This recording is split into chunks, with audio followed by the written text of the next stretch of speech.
Olá, bom dia, boa tarde, boa noite, boa madrugada. Eu sou Elison Silva e esse é o nosso grupo de filosofia da moral e ética do Genefil. Estamos nessa tarde de domingo, bastante nublada e chuvosa aqui em Recife, né? Mas a galera não arredou o pé, tá lá no Frevo e Olinda e no centro do Recife. Mas nós estamos com uma outra missão, né? Que é ler a Crítica da Razão Prática do Kant. E para isso a gente já tem aqui o Ronald, né, que já estava lendo aí, né, revisando o texto, o Samuel, o Miller e o Roberto. O Roberto aí fazendo filosofia lá na UFMG. Em breve nos encontraremos pessoalmente, né? Em breve também começarei lá o mestrado na UFMG. E, né, obviamente, a gente vai dar continuidade aqui, tá, gente, no Genefil, né? Porque eu vou para BH e os nossos encontros deixarão de acontecer aos domingos às 17 horas. Enquanto houver celular, internet, né, e até mesmo o computador lá conectado à internet, a gente vai dar continuidade, ok? Bem, isso é só para afirmar com vocês o compromisso que eu tenho de estudar filosofia da moral. Estamos lendo a crítica da razão prática, mas já lemos a fundamentação da metafísica dos costumes, né? Entre outros textos também. E também já houve aqui a apresentação de pesquisas, como a do Hudson, que é a diferença entre vingança e justiça, a partir, né, da filosofia de Platão, a da Laís, né, a Laís que estuda filosofia kantiana, né, quais seriam os nossos deveres morais com relação aos animais não racionais e ao meio ambiente, por assim dizer, né? A gente já teve aqui o Vitor, né, com a filosofia da moral do Aristóteles, a gente já teve aqui o Guilherme, que tratou de metaética, então, assim, já abordamos vários temas, já lemos alguns textos e vamos continuar aqui nos nossos estudos, porque a intenção é nos aprofundarmos a cada vez mais, sejam em textos clássicos, né, ou em textos mais recentes, entendeu? Que tem a sua devida importância dentro do debate da filosofia da moral na atualidade, ok?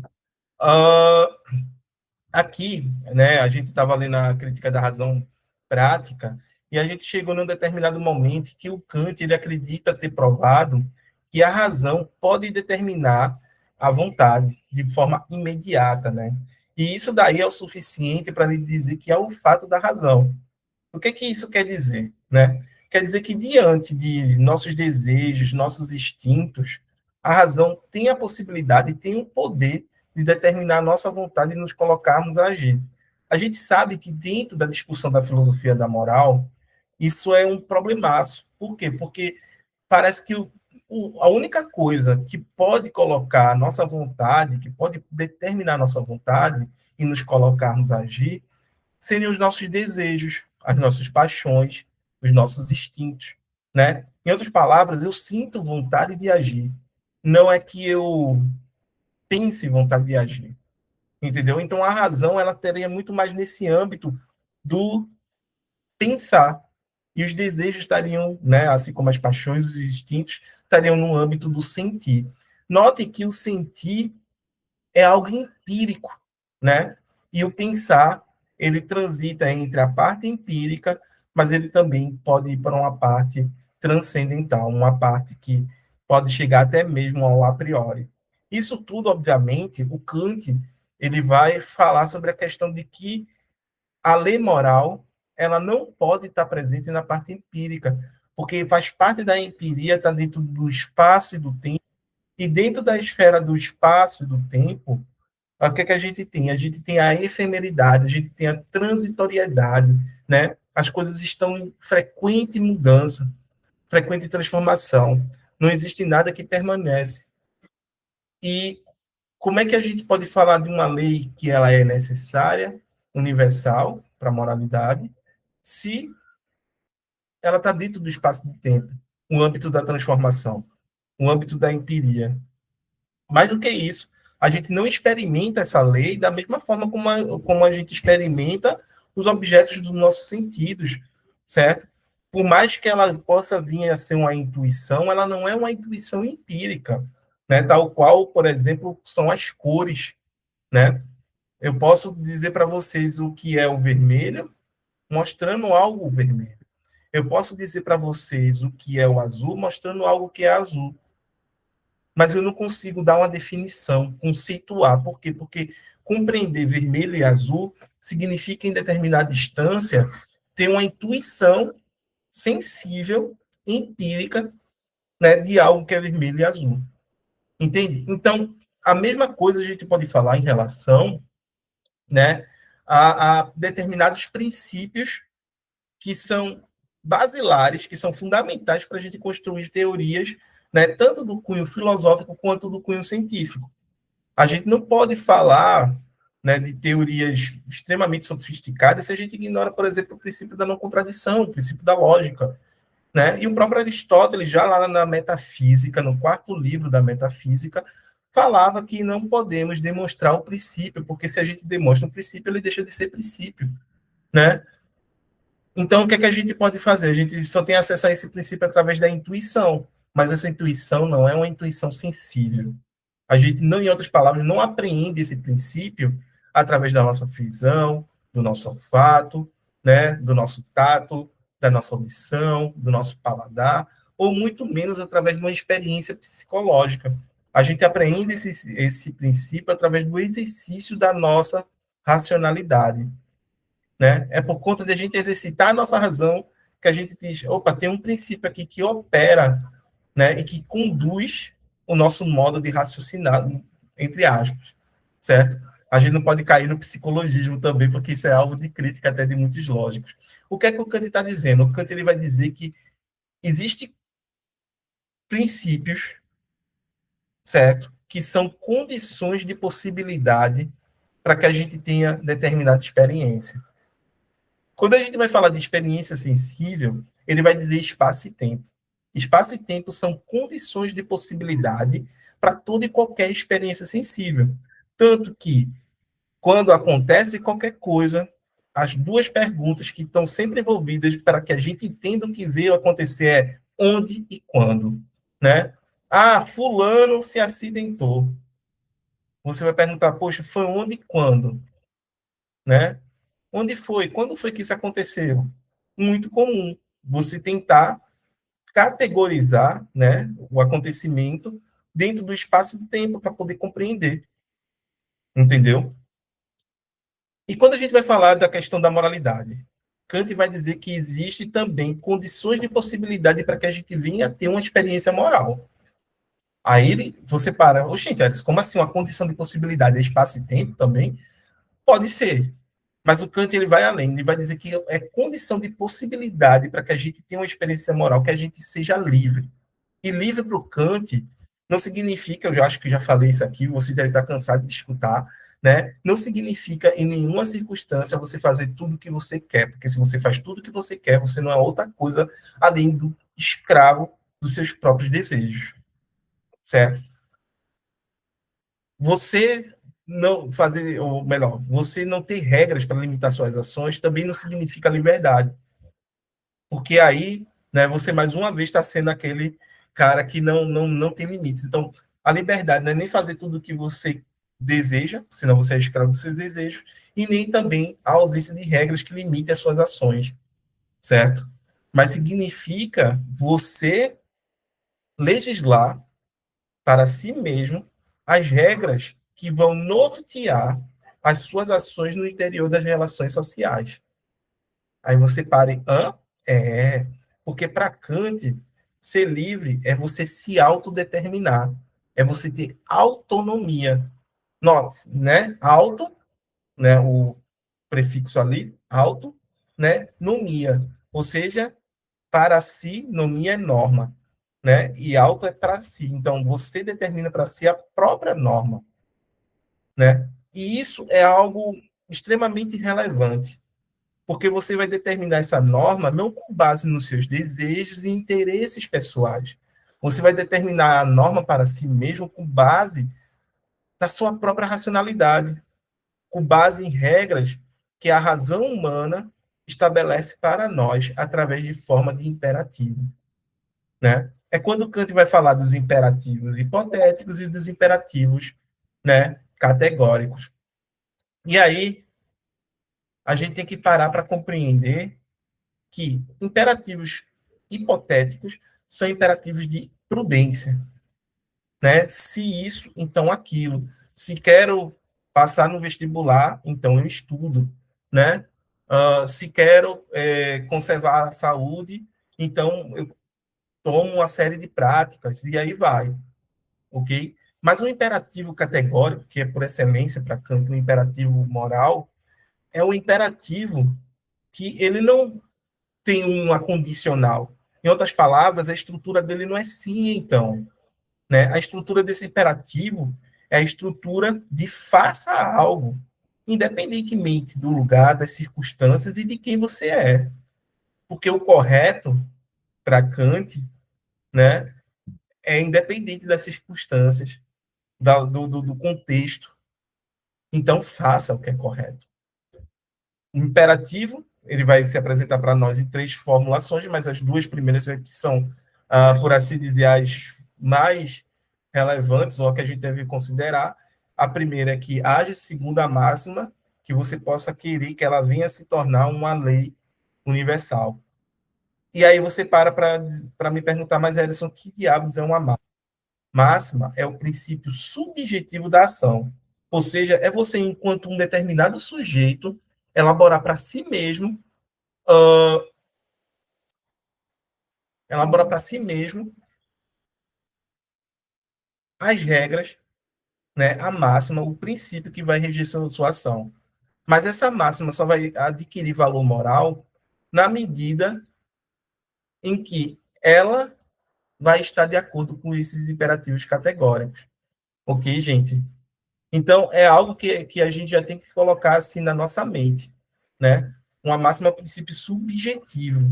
Eu posso ter minha máxima, o Ronald pode ter a máxima dele, Samuel pode ter a máxima dele, Miller pode ter a máxima dele, Roberto pode ter a máxima dele. Mas todas essas máximas, que podem ser diferentes, têm tendência a ser diferentes, porque somos pessoas diferentes, elas só vão ter valor de moralidade na medida em que elas estão de acordo com o imperativo categórico, certo?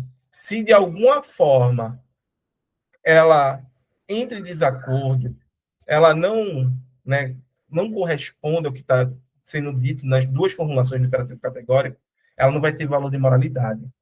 Ok, falei sobre a primeira formulação, que tem a noção de máximo. A segunda formulação é, por assim dizer, a que tem um conteúdo, né, do imperativo categórico. Essa segunda formulação, ela diz o seguinte: age de tal forma que sempre leve em considerações a humanidade em tu e no outro, sempre como fim e nunca meramente como meio, certo? Érica Santiago. Não sei quem é Érica Santiago, deixa eu ver aqui. Não, já sumiu, né? Então, o que é que a gente tem aqui? Né? Age de tal forma que sempre leves. Oi, Roberto, pode falar, pode falar. Ô, Érico, eu não entendi bem a questão do imperativo categórico. Como é que eu vou saber aquilo ali que é realmente o que eu devo fazer, aquilo ali que é certo realmente? A situação surge uma situação, e o imperativo categórico diz que eu devo fazer aquilo que deve ser feito, né? Então, como é que eu vou saber o que deve ser feito? Como é que eu vou saber o que é certo ou o que é errado? Perfeito, Roberto. É, o que o Kant diria é que qualquer ser humano no teu lugar agiria da mesma forma. É quando você age e normalmente teus amigos, né, um parente, sei lá, chegam para tu e diz: "Não, Roberto, no teu lugar qualquer um teria feito o mesmo". Entendeu? Qualquer um de nós teria feito o mesmo. Quando Sim, mas numa situação, por exemplo, a situação, é, nós tivemos aí um período eleitoral na eleição passada complicado, e você vai falar, vote em Bolsonaro ou vote em Lula. E você viu que a diferença foi de me parece que 2 milhões, foi uma diferença muito pequena. O que que seria o imperativo categórico, ou isso aí não estaria inserido na categoria de imperativo categórico? É uma boa pergunta. É porque, assim, é aquela coisa, para o Kant, a gente só faz política porque a gente fracassou do ponto de vista moral, né? Do ponto de vista moral, a gente acabou fracassando. E aí a gente vai precisar fazer política para conciliar os nossos interesses, né? No entanto, nem na política parece que esses interesses têm encontrado a conciliação, né, Roberto? Certo. Mas Tá. o ponto aqui que eu colocaria é que você tem que sempre considerar, primeiramente, essa questão de agir de tal forma que qualquer pessoa no teu lugar faria o mesmo, que é a primeira formulação do imperativo categórico, e levar em consideração a segunda, que é tratar os outros como se fosse um fim em si mesmo, que é o imperativo da, por assim dizer, da humanidade, né? Age de tal forma que você sempre leva em consideração a humanidade em si e o outro sempre como fim e nunca meramente como meio, né? Ou Ok. seja, você não pode utilizar o outro como um instrumento para se satisfazer. Você não pode instrumentalizar o outro, não pode objetificar o outro, né? Então, o Kant, ele coloca esses dois imperativos para dizer, olha, a máxima da atuação, os teus princípios, eles só são válidos na medida em que o Jefferson, faz tempo que eu não vejo o Jefferson, né? Na medida em que estão de acordo com essas formulações. Boa tarde, Jefferson, seja muito bem-vindo, meu amigo. Há quanto tempo? Boa tarde, pessoal. Obrigado. Muito tempo mesmo. Estamos lendo a Crítica da Razão Prática agora, tá, Jefferson? Eu não sei qual foi a última vez que nos encontramos. A gente começou a ler ela quando eu estava. Ótimo, ótimo, ótimo. Então, entende, Roberto? A minha máxima para ela ter valor de moralidade, ela tem que estar de acordo com essas duas formulações do imperativo categórico, entendeu? Se eu, por acaso, começo a instrumentalizar os outros, começo a utilizar o outro como uma forma de satisfazer meus desejos, meus interesses pessoais, e não estou agindo mais moralmente. A máxima da minha ação já não é mais uma máxima que eu posso considerar uma máxima moral. Eu te respondi, Roberto? Sim, sim, perfeitamente. Tranquilo. Obrigado. Perfeito, Ronald. Casou mesmo nessa parte aí do que você falou sobre o instrumental, né? Tá dando para escutar que meu celular tá com problema? Tá dando para escutar? Tá, sim, eu consigo. Todo mundo consegue de boa? Acho que sim, Ronald. Ok. Aí eu pensei no seguinte, você foi falando aqui, eu fui anotando algumas coisas. Por exemplo, eu posso forjar todos os fatos para ter o que eu quero. Eu não posso fazer isso? Pode. E onde é que a minha pergunta é a minha primeira pergunta? Eu fiz várias aqui, mas eu não vou fazer tudo de uma vez, não. A primeira pergunta é, então, qual é a causa da liberdade nesse sentido? Porque se eu instrumentalizo tudo, ou seja, é uma coisa artificial, que existe um contrato, digamos, entre os dois ou mais, que, vamos dizer assim, um percebe a ação do outro e aí dá o que o outro quer. Então, existe uma troca, né? Existe uma troca. Mas nessa troca, eu posso forjar todos os fatos para conseguir o que eu quero. Eu vou trocando até eu conseguir o que eu quero. Consegui o que eu quero, pronto, acabou. Isso acontece muito no que o colega perguntou na política, né? A política você vai forjando os fatos até você conseguir o que você quer. Depois que você consegue, acabou-se ali, não tem mais o que fazer. Já chegou no seu objetivo.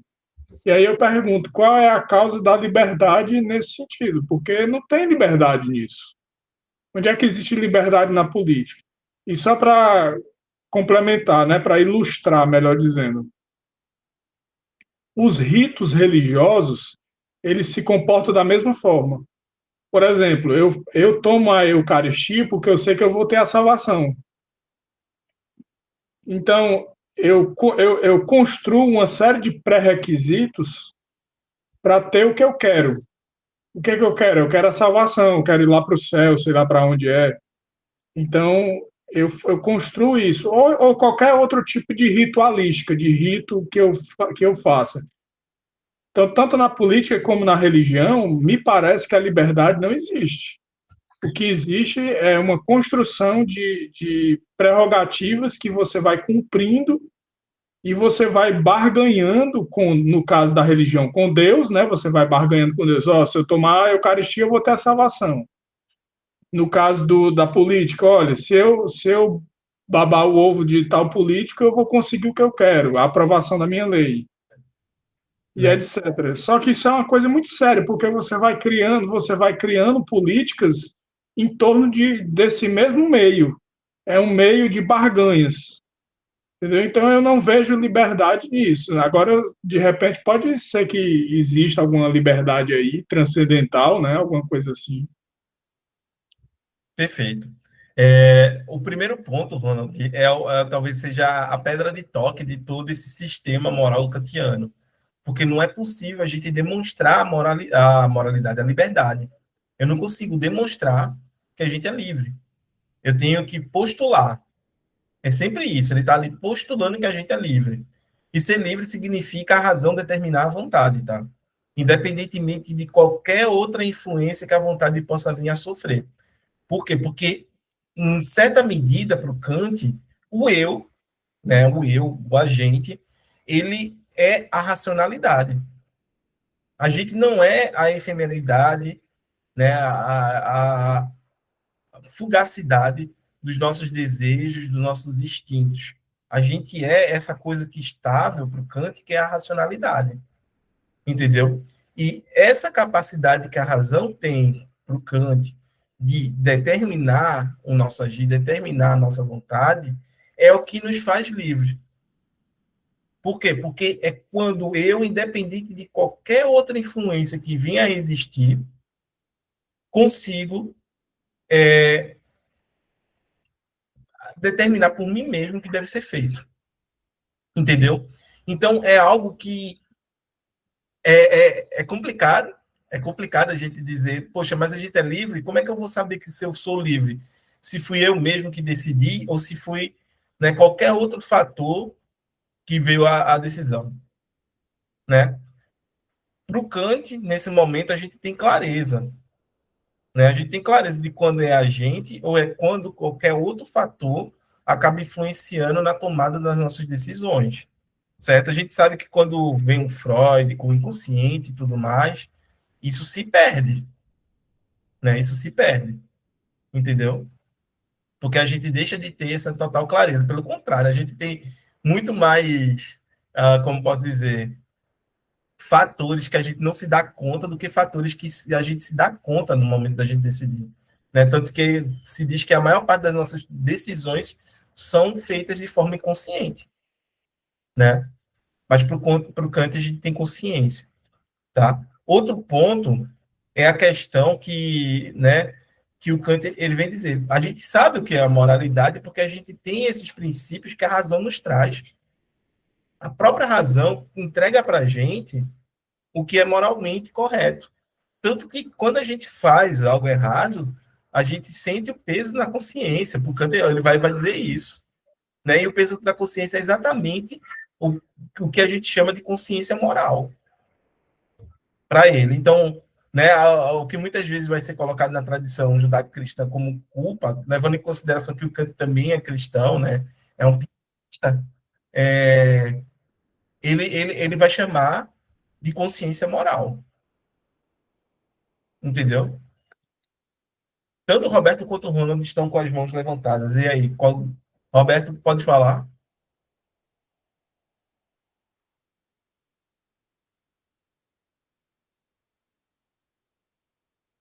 Roberto? A minha dúvida já foi solucionada. Deixa eu apagar, desligar aqui a mãozinha. Perfeito, perfeito. Pode ficar à vontade. Ronald? Bom, aí só para continuar aqui as minhas dúvidas, eu acho que ao longo do texto isso vai ser esclarecido, mas só para antecipar, né? Aí surge a lei da responsabilidade, porque se existe esse contrato entre dois ou mais, vamos dizer assim, implícito, né, onde você percebe a ação do outro, tem que haver alguém responsável por essas ações. E aí surge a figura do líder, né? O líder ou aquele que coordena, digamos. E aí surge a ideia de hierarquia. Eu não sei se isso aparece no Kant, a ideia de hierarquia. Eu acho que sim, porque ele era um filósofo muito rígido, né? Então ele devia ter essa ideia de hierarquia, mas não tenho certeza. Então, não é bem uma pergunta, é só uma consideração. Tem a lei da responsabilidade, onde cada um se responsabiliza pelo que diz e pelo que faz. Então, aí você já começa a delimitar melhor as coisas. Bom, você pode dizer e fazer o que você acha que deve fazer e dizer, mas você tem que ter responsabilidade pelo que você diz e pelo que você faz. Então, já não se limita mais a dois ou mais trocando informações. Porque isso, ladrões também fazem isso, né? Então, só que ladrões não têm responsabilidade de nada, nem entre eles. Então, qual é a saída que eu acho? A questão da experiência que você falou. Cada um experimenta de uma forma e responsabiliza também por essa experiência pessoal que vai ter, por exemplo, essa experiência do espaço do tempo, né? E traz. Agora, isso seria uma coisa muito idealista, eu acho, né? Seria muito idealista, porque você experimenta, mas essa experiência é relativa ao que você sente e às suas emoções e à sua sensibilidade, etc., mas não é algo que você pode assumir como responsabilidade para os outros. Por exemplo, eu me emocionei com a música do Roberto Carlos. Pô, mas isso não é responsabilidade nenhuma. Você não tem responsabilidade de se emocionar com a música. É algo que você tem com você mesmo. Então, a experiência é algo sempre voltado para a individualidade, enquanto a responsabilidade é pelo coletivo, né? Eu assumo que eu tenho responsabilidade por mim e pelo coletivo. Essa, pelo menos, é a noção que eu estou tentando criar, né? Então, por outro lado, se você se abre demais a essa experiência, né, você cai na especulação. Eu acho que é o que ele vai falar no texto aí, que eu dei uma lida rápida. Ele vai falar na razão especulativa, né? Que é aquela razão que tenta avaliar essa experiência para o outro, não só para si.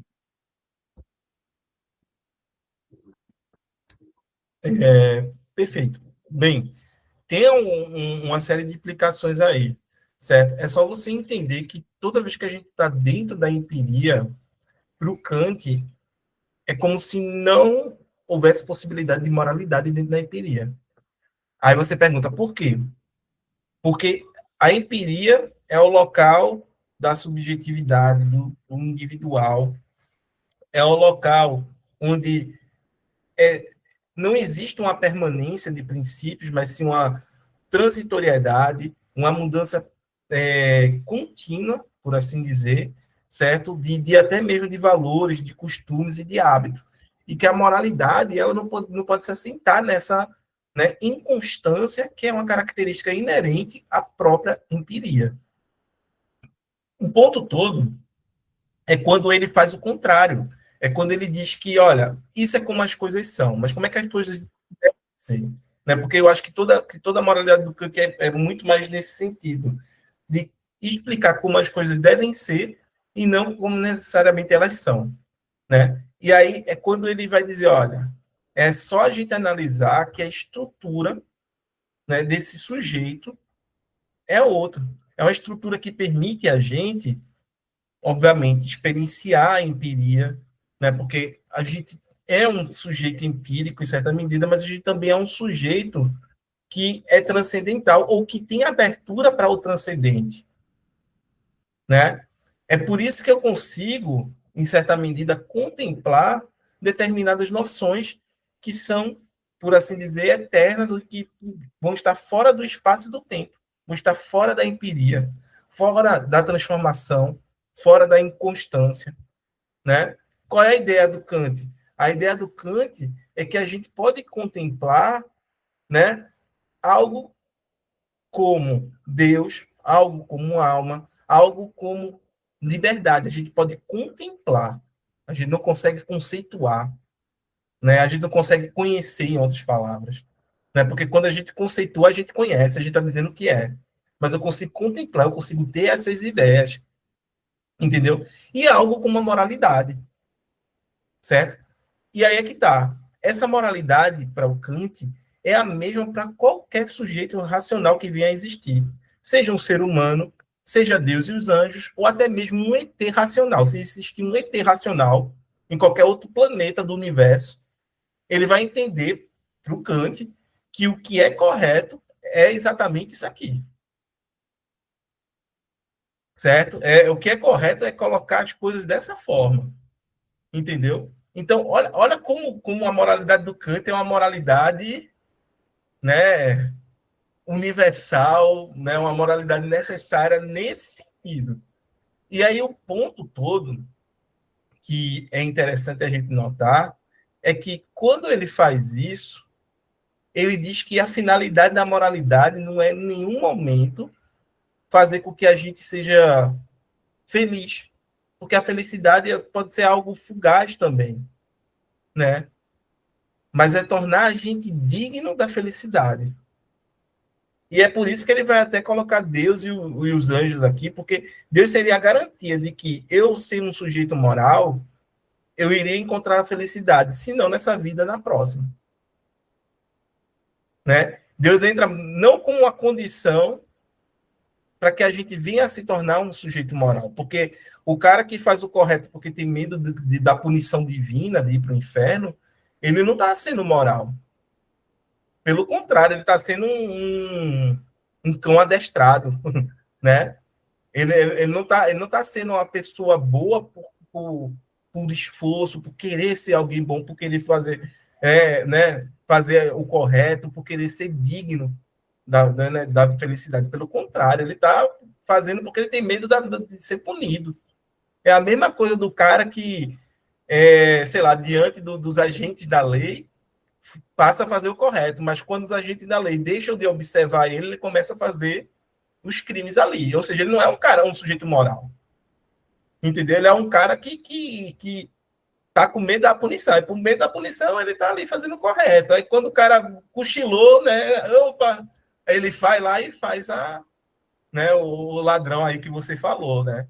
Então é exatamente, o ladrão é esse cara. Entendeu? É o cara que ele não age moralmente. As ações dele têm aparência de moralidade, mas só aparente, né? Na essência não é moral. Entendeu? É aquela distinção de agir conforme o dever e por dever, né? Quem age por dever está agindo porque é correto, mas quem age conforme o dever está só atribuindo aparência de moralidade à sua ação. Perfeito, Ronaldo? Jefferson, meu amigo. Oi, pessoal, queria só trazer algumas considerações do que vocês já estão falando. Tem um livro chamado Rápido e Devagar, em que ele vai comentar sobre dois sistemas que temos, em que em algum a gente tem uma certa, na hora da gente tomar decisões, a gente pensa, a gente reflete, olha as consequências de um lado, as consequências do outro, e tem um outro sistema nosso que a gente começa a tomar decisões, fazer as coisas, sem essa reflexão toda, né? E todos nós temos esses dois sistemas. A gente não para pensar quando a gente está respirando ou não. A gente só respira. E a gente não consegue ter tempo para tomar todas as nossas decisões da vida fazendo de uma forma muito reflexiva. Imagina, em vez de a gente estar aqui falando de Kant, a gente deveria estar pensando quantas vezes por segundo a gente respira ou não, etc, etc. A gente não tem tempo para isso. Então, a consciência moral ela surge dentro das questões que a gente considera relevantes e importantes, e eu creio que essa noção de responsabilidade vem justamente sobre aquilo que a gente tem consciência, daquilo que a gente sabe, daquilo que a gente tem contato.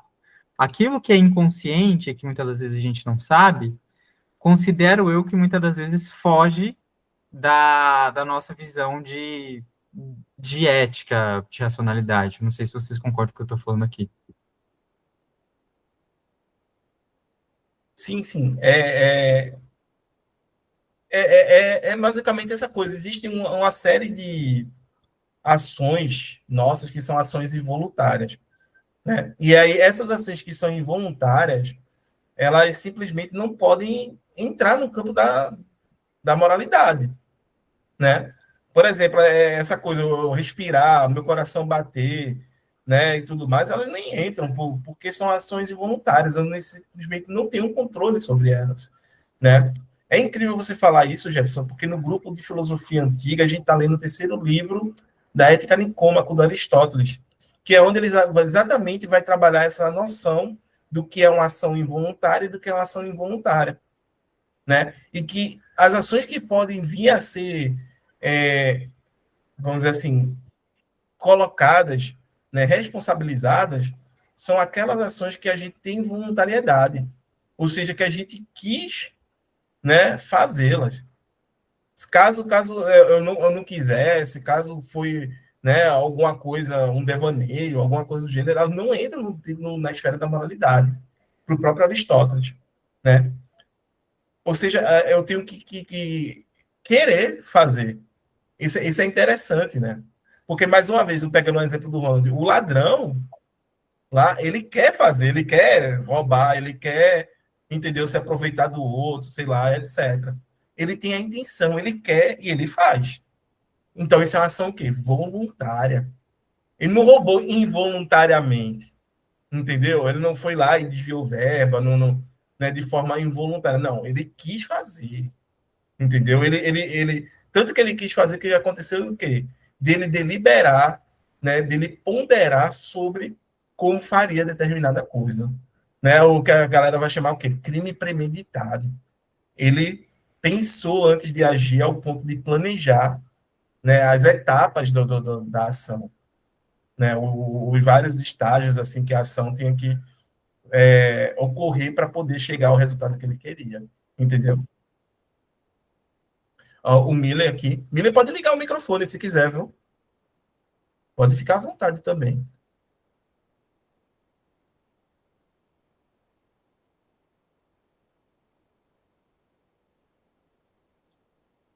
Tá, o Miller escreveu aqui. Pode falar, Miller. Ah, não, desculpa, é que eu estava falando, o microfone estava mutado. Não, que eu fui pensando na hora e fui escrevendo, eu aproveitei e já anotei como comentário, né? Como o Jefferson falou a respeito do livro Rápido e Devagar, aí ele falou sobre coisas em que a gente não pensa, como o ato de respirar, que como é algo que o nosso organismo vai fazendo automaticamente, né? Aí eu pensei que existem alguns atos que a gente acaba assumindo como ações que parecem ser automáticas, mas que na verdade não foram bem escolhidas, né? Não é como se a gente acaba agindo de forma automática, mas porque talvez a gente teve uma opinião manipulada, porque a gente foi induzido àquilo, né? Ou algo mais nesse sentido que eu acabei escrevendo aí. Perfeito, perfeito. Só para ler né, o que o Miller escreveu no chat, foi o seguinte: mas algumas coisas podem passar despercebidas, como propagandas subliminares, manipulações em redes sociais. Essas coisas fazem a gente achar que está querendo algo, quando, na verdade, tomamos uma decisão induzida por alguém.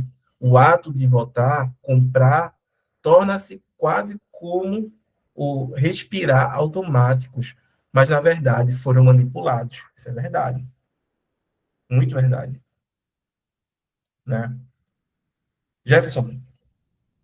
Estou achando bem interessante o que a gente está comentando, e até pegando o gancho do que o Erison falou, se a gente for lá ver em São Tomás de Aquino, ele vai considerar que alguma coisa para ser um desejo, por si só, ele não poderia ser considerado como certo ou errado, porque é algo involuntário. é o que a gente escolhe fazer em meio àquele desejo que poderia ser considerado moralmente bom ou moralmente mal. E eu gostei muito desse comentário do Miller, porque existe toda uma indústria cultural para implantar ou para aumentar, né, influenciar as pessoas a terem determinados desejos para comprarem determinados produtos e, consequentemente, aquele ciclo ia acontecendo. Então, a cor de restaurantes fast food serem mais laranja, vermelho, esse tipo de coloração, induz a gente a ter fome. Já escutei até muitas das vezes o iPhone ter uma maçã comida, o símbolo até mesmo da maçã comida, de certa forma no Ocidente, está relacionado a desejos, está relacionado a uma certa espécie de transgressão. Enfim, isso também pode ser utilizado para alimentar nossos desejos, de certa forma. Perfeito, perfeito. Isso tudo está dentro daquela discussão, né? Que o Ronald colocou muito bem. Será que a gente é livre mesmo? Será que a gente tem a capacidade de autonomia, né? Será que no momento que eu estou decidindo, sou eu que estou decidindo por mim mesmo, ou eu estou sendo influenciado por esses diversos fatores que existem e acabam atingindo a gente de forma inconsciente, né? Porque o ponto todo é esse aqui, entendeu? São manipulações, são formas subliminares, né, de atingir e manipular o sujeito, né? Então é aquela coisa, isso está em diversas propagandas, desde a TV aberta, né, até você mesmo andar em um shopping. A galera diz que o piso de um shopping ele é escorregadio para que você ande mais lento e tenha que olhar ali ao redor, né, as lojas, as promoções e tudo mais. Aí você acaba sendo influenciado, né, porque, pô, em vez de você sair mais rápido, sei lá, do shopping para não, né, não comprar nada, você tá ali naquele piso que você tem a dificuldade de andar rápido, e aí você acaba tendo que consumir, né, ou sendo provocado a consumir algo que você não consumiria em condições normais, né? Você toma uma decisão que não tomaria em determinadas condições, entendeu? Ronald, Esse caso que esqueci o nome dele, Miller ou Jefferson? Miller falou sobre subliminar, né? E o Jefferson confirmou também. Eu vi recentemente um artigo de um teórico chamado Van Frassen. É um linguista ele. E aí ele explica que determinadas linguagens elas são partidas. Você pega partes da linguagem e como se fosse enxerta em outros idiomas. E com isso você consegue se comunicar com outras pessoas de outros idiomas por esse enxerto. Não sei se deu para entender. Por exemplo, no alemão, existe uma palavra muito parecida com vai em português. Então, o sujeito diz vai em português e em alemão ele diz weiter. Só que ele pode falar rápido e dizer vai. Então, isso é um tipo de subliminaridade na língua. O Deleuze e o Guattari também eles falam numa língua menor e numa língua maior, né? Essa língua menor é a língua da população, a língua como é da minoria, das minorias. Por exemplo, vou só dar um exemplo. Outro dia eu estava pensando nessa questão linguística, né, que eu tenho estudado sobre isso, e algumas expressões aqui, eu sou do Ceará, né? Quem conhece sabe que o Ceará come as palavras feito um condenado. E aqui a gente, por exemplo, joga aí, ou então rebola no mato. O que significa rebola no mato? Um estrangeiro jamais vai entender isso. Rebola no mato. Quer dizer, você está girando no mato, é alguma coisa assim, né? O cara começa a pensar isso. O cearense adora fazer esses malabarismos com a linguagem. Se a linguagem permite você fazer isso, é porque existe uma certa linha tênue entre as línguas, vamos dizer assim, que permite com que você, o inglês, que fala um inglês mais refinado, né, o inglês da Inglaterra, inglês de Londres, por exemplo, não entende o inglês norte-americano. E os dois falam inglês, né? Do mesmo jeito, o alemão da parte ocidental, ele não entende o da parte oriental, né? Então, tem essas características que a língua, porque muitos falam que a língua é universal, eu estou só falando isso por causa da subliminaridade que eu vejo, né, nas línguas.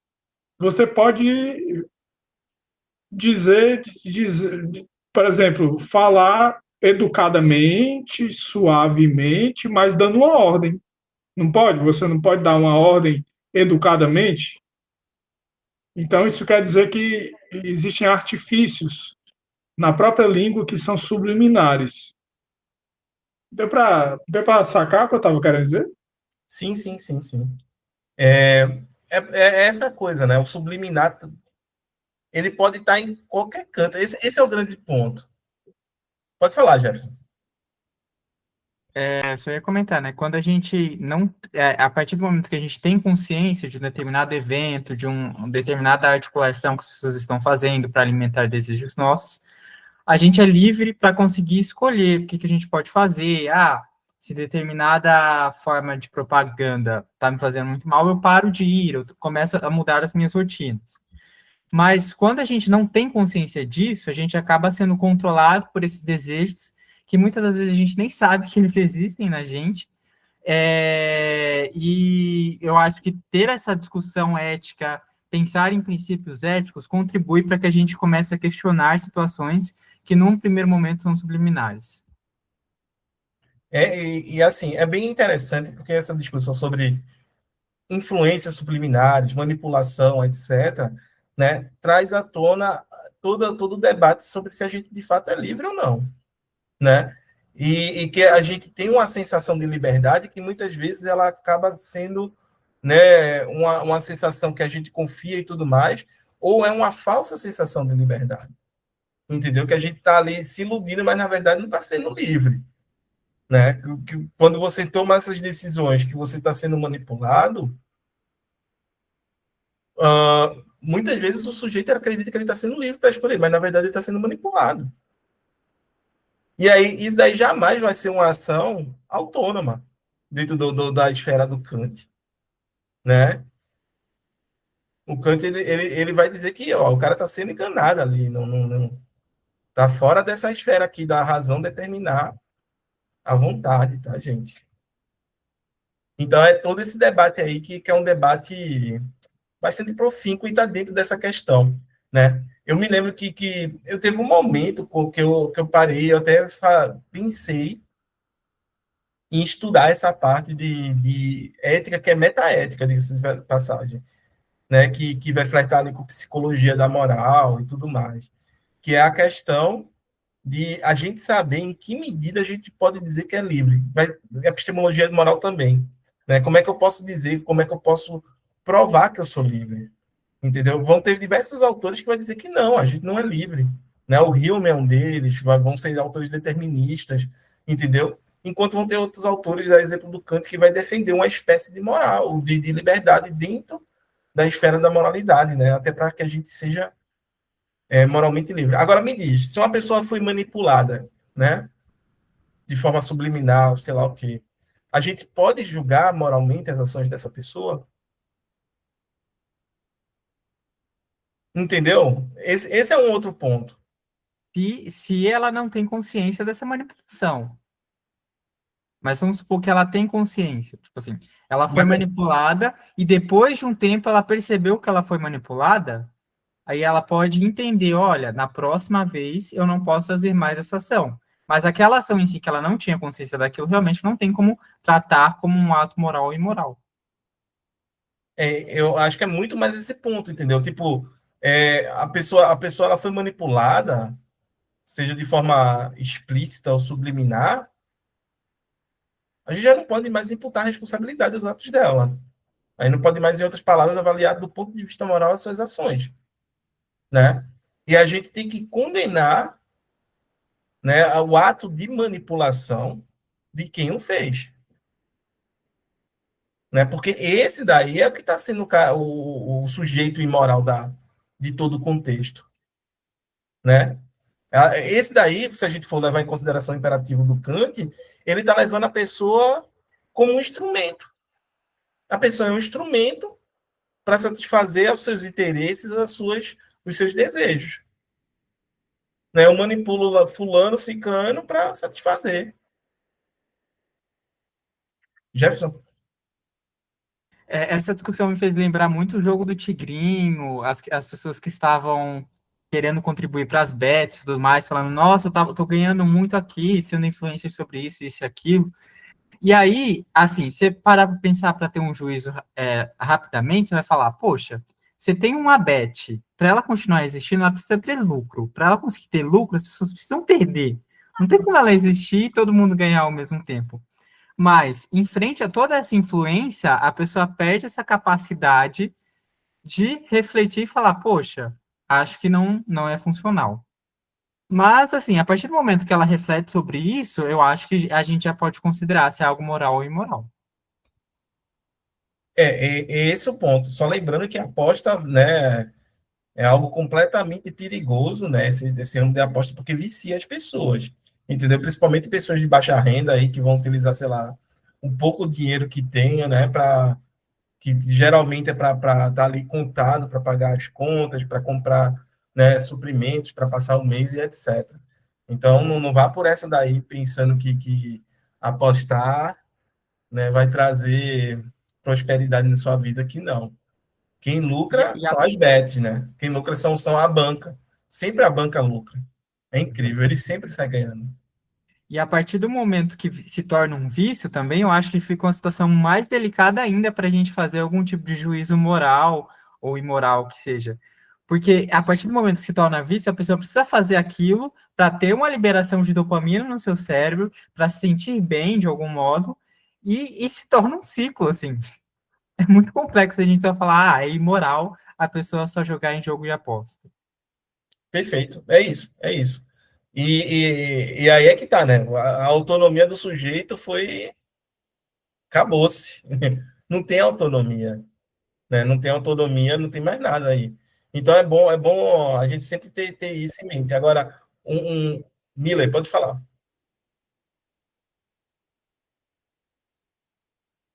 O microfone está fechado, Miller, Miller. tá mutado. Ah, desculpa, é que ele tem dois mutes, eu sempre tiro um e esqueço o outro. Então, acho que nesse caso da moralidade, eu acho que cabe mais falar sobre a moralidade de quem divulga, ou seja, aquele influenciador que está divulgando a bet, recebendo ali uma conta de demonstração, ou do cara, do próprio cara que criou a bet, né? Cabe mais falar sobre a moralidade deles do que sobre a moralidade da pessoa que está jogando, né? Porque o marketing que os caras jogam em cima disso é um marketing muito pesado, e são milhões de reais que estão em jogo ali, né? Então, a pessoa que tá ali, às vezes ela tá só como refém, muita gente inocente, pessoa que não sabe nem ler às vezes direito, sabe? Muita gente que é analfabeto funcional, enfim, é um assunto muito complicado nesse sentido, né? Então é difícil você falar, porque aquela pessoa ali, ela não tem praticamente poder de decisão nenhum, né? Não tem poder de decisão. Isso. A autonomia dela foi suprimida, e aí você nem consegue olhar ela como um sujeito moral, entendeu? Ela perdeu a capacidade de ser um sujeito Sim, moral, sim, sim. por assim dizer. Né? Totalmente. Agora, quem está manipulando, quem está, por exemplo, pagando milhões para influenciador chegar, né, e dizer, aqui, estou ganhando, né, muito, jogando em tal bet, jogue também, etc. Aí a pessoa, poxa, eu vejo fulano todo dia, fulano aqui, ó, eu vou tentar também aqui, aí pronto, acabou. Se lá foi o dinheiro da feira, lá foi o dinheiro da conta de energia, jogando nesses joguinhos aí. Entre Sim, outras coisas, tá? Eu lembro a vocês que países africanos expulsou a Igreja Universal, né? Alguns países africanos expulsaram a Igreja Universal do seu território. sim, eu vi alguma coisa, acho que no final do ano passado eu tinha visto alguma coisa sobre isso, ali mais ou menos no meio do ano, e nessa questão dos influencers, eu acho que ainda tem a questão de que primeiro eles ganham credibilidade das pessoas, ou seja, eles ficam divulgando o dia a dia, divulgando o que fazem, aí depois que as pessoas já começam a seguir, já tem um tempo, já tem confiança, já tem aquela, digamos que aquela identificação com aquele influencer, a partir daquele momento ele vai usar aquela identificação que a pessoa tem para ele vender essas coisas, né? Isso acaba sendo um jogo, um golpe mais baixo ainda, acaba sendo baixo. Exato, exato. Entendeu? Porque a pessoa tem pessoa que vê determinada influência todo dia, entendeu? E no caso da igreja é tão ruim quanto, entendeu? Porque o cara vai ali confiando no pastor, etc., e que acaba sendo manipulado. Ao ponto de países, estados mesmo, expulsar a instituição e dizer que não, o que está acontecendo aqui é enganação, né? Vocês estão manipulando o povo, estão mentindo para eles e expulsar os caras no território mesmo. Foi isso que aconteceu, véio. Foi bem. Aí os caras dizem, mas isso daí é. Cara, a gente sabe o problema todo que essas igrejas elas produziram no nosso país, e ainda a gente está sofrendo as consequências disso. Né? De chegar pastores e dizer que não queriam ser políticos, mas queriam influenciar na política, por exemplo. Entendeu? Então, isso tudo gera um problemaço, certo? Entre outras coisas. Ô, Ronaldo, pode ficar à vontade. Não, tem um problema que eu estou vendo aí, nessa nossa conversa, é que existe um negócio no direito chamado direito processual, né? Seja o penal, seja o civil, seja o que for, mas tem o direito processual. E o direito processual, você só chega no processo depois de todas as tentativas que você acionou a justiça, quando elas não dão certas. É aí onde você chega no processo. Então, digamos, você foi abusado, manipulado por algum marketing desse, ou por como é que se chama aqueles caras que são, tipo, treinadores, Influência. influência e tudo, você é abusado por esses caras. Você, coach, pronto, exatamente, coach. Esses caras aí, como é que você vai chegar no processo? Porque você já tem que ter passado pela instância inferior, que é a do Ministério Público. O Ministério Público vai fazer a sua defesa para passar pela promotoria para depois chegar no juiz. Então, é todo um processo. Não tem como essas coisas persistirem, porque os caras mudam os fatos, entendeu? Não, mas altera aqui a voz, altera aqui o. Entendeu? Então, eu acho pouco provável isso ser incluído. Eu não sei como é que o, o direito vê isso hoje, se existe um debate em torno disso. É uma discussão que eu também não domino, né? Como é que o direito vai dar, nem como se dão os ritos, né? Porque tem a questão de toda a ritualística do direito, né? Jefferson. Complementando o que o Ronald chegou a comentar, eu vi esses dias eu escutei esses dias um termo chamado exclusão simbólica, que são formas sutis de fazer com que você não se sinta incluído ou acolhido dentro de determinado ambiente. E, assim, como são sutis, não tem muito como você provar aquilo, sabe? Então, se a pessoa dá um determinado significado do que é família é isso, isso e aquilo. Você não pode dizer que ela te excluiu daquele espaço, mas, de certa forma, ela fez você não se sentir mais tão pertencente àquele espaço, caso a sua compreensão de família seja diferente daquele. E vem mais uma vez nessa questão. É cada vez mais sutis e é cada vez mais fácil esconder essas sutilezas, e a discussão é sempre qual foi a intenção da pessoa que falou determinada coisa, qual foi a intenção de determinada propaganda, e esse questionamento, assim. E realmente, lidar com a intenção das pessoas é muito difícil, porque é fácil delas esconderem também. Exatamente, né? E é muito complicado você determinar, né? Mas lembre-se que para a moralidade tem que ter a intenção, né? Ato involuntário, acidental não constitui uma ação moral, né? Acredito que seja isso. Alguém que gosta de falar mais alguma coisa antes de a gente começar a leitura do texto, gente? O que é que vocês Vocês me... estavam revisando a leitura do domingo passado? Isso tudo só foi um debate em cima do que a gente do que eu resumi do domingo passado, que é a questão do Kant, né? E Caramba. aí a gente está terminando essa partezinha aqui, que é quando ele está né, dizendo que é um fato a razão poder determinar a nossa vontade, né? E aí todas as implicações que isso tem para a teoria dele. O grande ponto do Kant é esse, né? Que a teoria sempre tem uma série de implicações aí consigo, né? Mas e aí? Estão satisfeitos? Querem falar mais alguma coisa? A gente começa a leitura.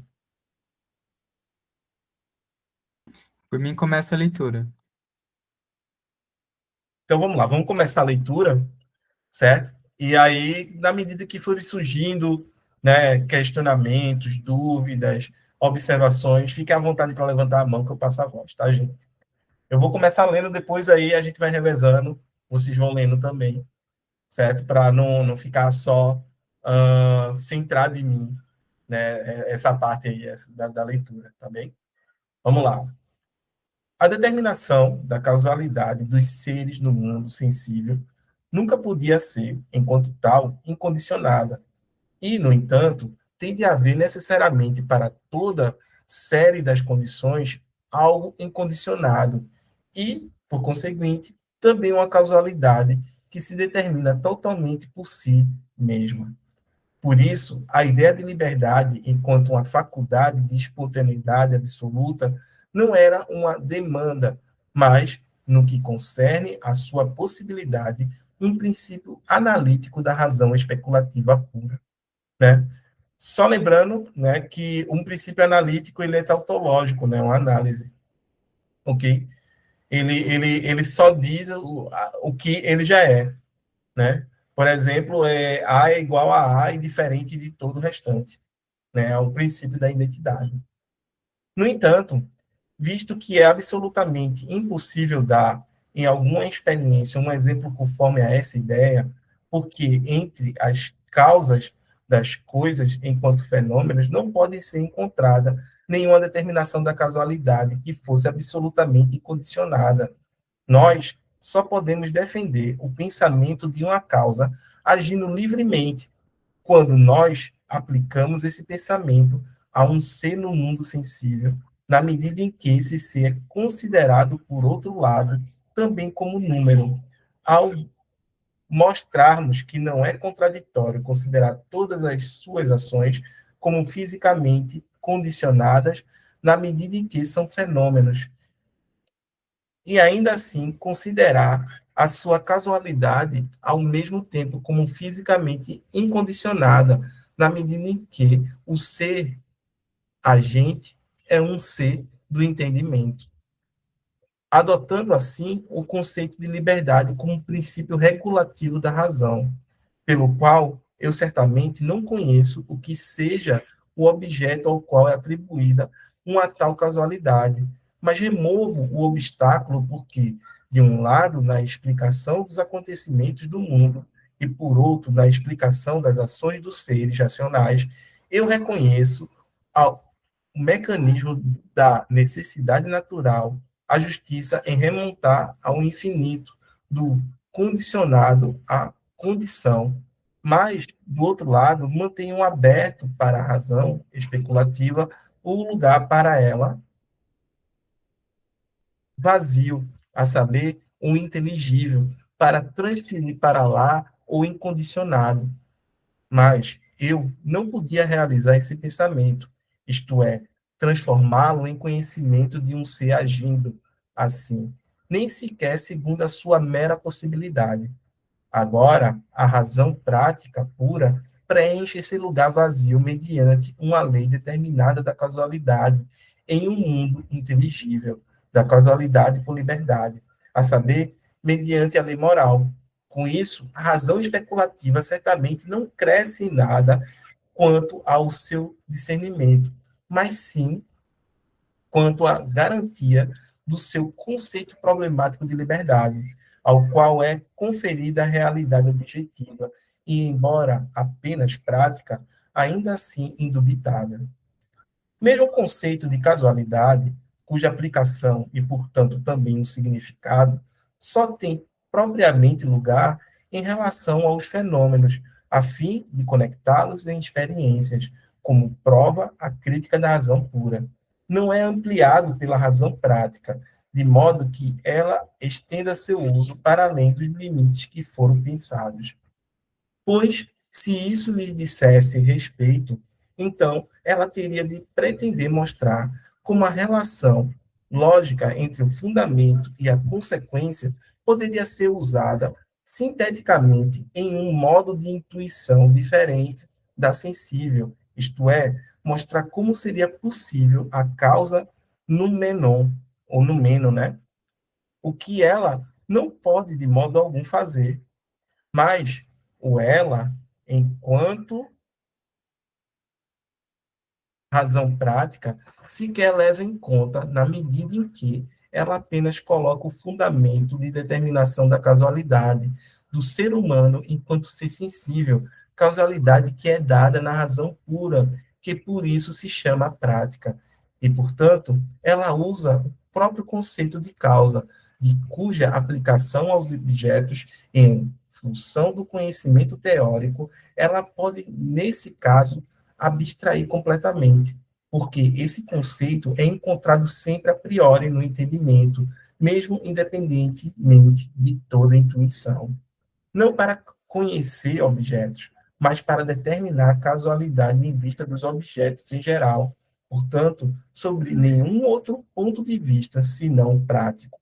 E por isso, ela pode transferir o fundamento de determinação da vontade para a ordem inteligível das coisas, na medida em que ela, ao mesmo tempo, confessa do bom grado não compreender de modo algum,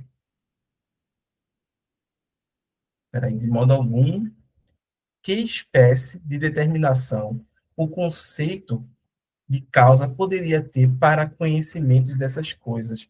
Não há dúvida de que a razão prática tem de conhecer de maneira determinada a causalidade em vista das ações da vontade no mundo sensível, pois, caso contrário, ela não poderia produzir efetivamente nenhum ato. Mas, quanto ao conceito que ela faz de sua própria causalidade, enquanto número, ela não precisa determiná-lo, teoricamente, em função do conhecimento de sua existência suprassensível, e, portanto, não precisa poder dar, nessa medida, significado, pois, mesmo sem isso, o conceito recebe significado, embora apenas para o uso prático, a saber, pela lei moral. Também considerado teoricamente, ele permanece sempre um conceito puro do entendimento, dado a priori, que pode ser aplicado aos objetos, sejam eles dados sensíveis ou não sensivelmente. Desculpa, sejam eles dados sensivelmente ou não sensivelmente, se bem que o último caso, ele não tenha nenhum significado e nenhuma aplicação teórica aplicação teóricos determinados, sendo antes simplesmente um pensamento formal, mas ainda assim essencial do entendimento sobre um objeto em geral.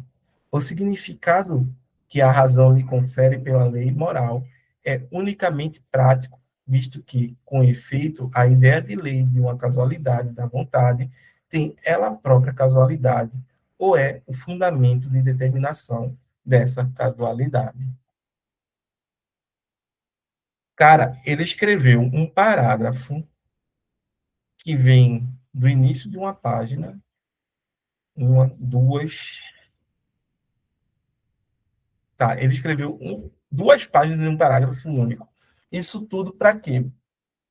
Para dizer que a liberdade, assim também como, né, que se opõe à questão da casualidade, ela não se encontra no mundo fenomênico, né? E aí, o que é o mundo fenomênico? É esse mundo que a gente aprende através do nosso da nossa sensibilidade, né, que a gente experiencia, que está dentro do espaço do tempo. Tudo que a gente tem são fenômenos aqui, né, que aparecem, se dão, né? Isso são fenômenos. Agora, existe um mundo nomênico, né? O que ele vai falar ali do número, né? Esse número nomênico é o mundo da coisa em si, é um mundo onde está a essência das coisas, por assim dizer, ou a natureza das coisas. Em outras palavras, para o Kant, é como se eu não tivesse nunca acesso imediato, direto, ao que é o fenômeno, mas eu só tenho acesso, né, intermediado. Como assim intermediado? Através de toda a estrutura de formatação do meu entendimento do fenômeno. Então, eu só consigo compreender determinados objetos dentro de determinadas categorias do entendimento. Coloquem isso na mente, tá? E é por isso que eu não tenho acesso imediato, acesso direto. E nunca vou saber o que é esse objeto em si, o que é a coisa em si. Mas, né, por meio do nossa racionalidade, do nosso intelecto, eu posso contemplar esse mundo da coisa em si, o nomênico, né? E isso daí é que é todo o ponto da coisa. Por quê? Porque para o Kant, a razão prática, ela não, ela embora, né, coloque agir e tudo mais, mas ela se dá no mundo nomênico, certo? E a gente consegue contemplar ela como sendo um critério para nossa ação, né? É aqui, ó, a questão do quando ele está falando aqui do inteligível, né? Que é o lugar vazio que ele tinha colocado. Deixa eu ver aqui. Cadê? Condição, mas não para o outro. Mantenham aberto para a razão, especulativo, lugar para ela vazio, a saber, o inteligível, para transferi-la para o incondicionado, né? Aqui. Mas eu não podia realizar esse pensamento, isto é, transformá-lo em conhecimento de um ser agindo assim, nem sequer segundo sua mera possibilidade, né? Agora a razão prática pura preenche esse lugar vazio, ou seja, a razão prática pura, né? Uma lei determinada da causalidade em um mundo inteligível, de causalidade por liberdade, é saber, mediante a lei moral. Isso daqui é ele dizendo que é o seguinte: esse mundo que a gente vive, certo? É uma causa gerando um efeito, e esse efeito se transformando em causa de outro efeito, e assim vai. No qual a gente não teria controle nenhum. No entanto, se eu consigo ser a causa da minha própria ação, significa que eu tenho pelo menos controle sobre mim mesmo, né? Que é a grande sacada aqui do Kant, né? E que, diga-se passagem, isso daqui é uma discussão muito com o Hume, porque o Hume ele também vai por essa linha de argumentação, de dizer que a gente não é livre porque a gente está sempre inserido em uma ou mais cadeias de relação de causa e efeito. A gente está sempre inserido nisso, então a gente não é, nunca a gente é livre, porque a gente é sempre consequência de determinados atos, a gente nem sempre pode escolher, né? Para dizer a verdade, quase nunca a gente escolhe, né? Mas, enfim, eu espero que tenha me feito entender e poder aprofundar esses pontos aqui. Eu vou deixar o Jefferson falar para não ficar falando muito aqui também, porque eu acho que o Jefferson tem muito também a acrescentar. Eu gostei bastante das suas falas, Edson. Eu só queria dar um exemplo e confirmar se o exemplo que eu estou dando está fazendo sentido. Então, a gente não consegue perceber a liberdade enquanto um fenômeno claro e facilmente postulado por meio de um conceito. Mas a gente consegue perceber que eu, por exemplo, aqui, posso sair agora dessa reunião, ou continuar nela. Ou o Edson, se quiser, pode parar essa reunião e falar, pessoal, já deu 6h30, quero acabar isso aqui. Então, a gente consegue perceber essa possibilidade de escolha no ser humano, esse livre-arbítrio, de assim se dizer, e aí a gente entende que num mundo nomênico, a gente conseguiria contemplar essa liberdade, mas no nosso mundo a gente consegue perceber, de certa forma, isso presente. Seria isso?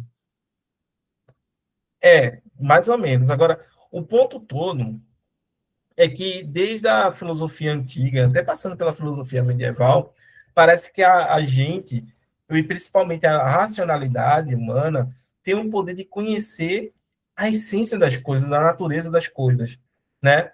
Principalmente de objetos abstratos, entendeu? Porque é muito fácil você dizer, eu conheço a essência da água, né? Eu sei quais são as propriedades que constituem a água, né? Se ela pode ser líquida, ela pode ser gasosa, ela pode ser encontrada no estado sólido, né? A água, ela não tem gosto, não tem cheiro, não tem cor, né? Que é incolor, inodoro, insípida, não é isso? Que são as propriedades da água, então eu sei o que é a essência da água, né? Eu sei também, pela experiência, que a água tem a propriedade de matar minha sede, mas, dependendo, ela também pode me afogar.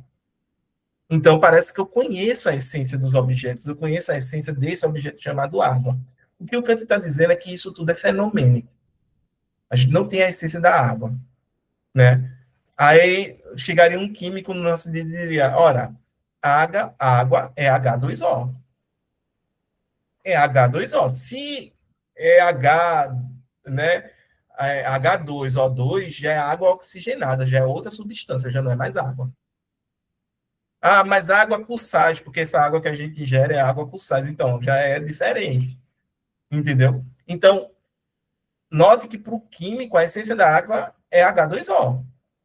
Ok, mas a gente está falando de um objeto empírico que eu posso experimentar através dos meus sentidos. Agora, quando eu falo, por exemplo, de objetos que são, por assim dizer, abstratos, que a gente não pode experimentar ou que a gente não pode apreender por via dos nossos sentidos, como, por exemplo, os princípios da matemática, os princípios da lógica, né? Como Deus e os anjos, né? Como é que a gente pode falar, como é que a gente pode falar da essência desses objetos? Esse é o grande problema, entendeu? Vou falar aqui do que é bom do ponto de vista moral, da essência da bondade. Como é que você vai falar da essência da bondade se a gente não pode experimentar isso? Se eu não posso ver a essência da bondade no ponto de ônibus, na fila do pão, correndo na praça, ou seja, não é algo que eu possa aprender por via da minha sensibilidade, dos meus sentidos, né? É algo abstrato. Então, eu tenho um grande problema para falar disso. A mesma coisa é, por exemplo, a essência da liberdade, dizer em que consiste a gente ser livre. Né? Eu tenho um problemaço agora para poder definir o que é liberdade e dizer o que é a essência da liberdade.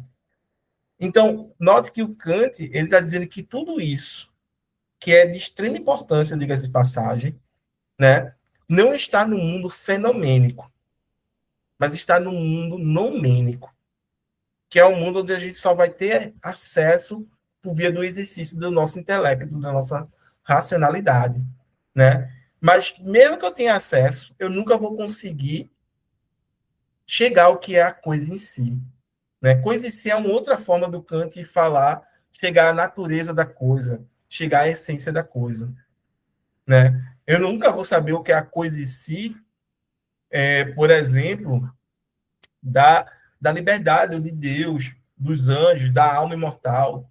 Eu não sei o que é a coisa em si aí. Não tem como chegar. Por quê? Porque está para além da capacidade da nossa razão conhecer tais objetos, conhecer a essência de tais objetos. Eu posso, então eu diria, beleza, eu acho que ele nem discutiria com o químico de dizer, olha, a essência da água é H2O. Ou talvez ele discordaria.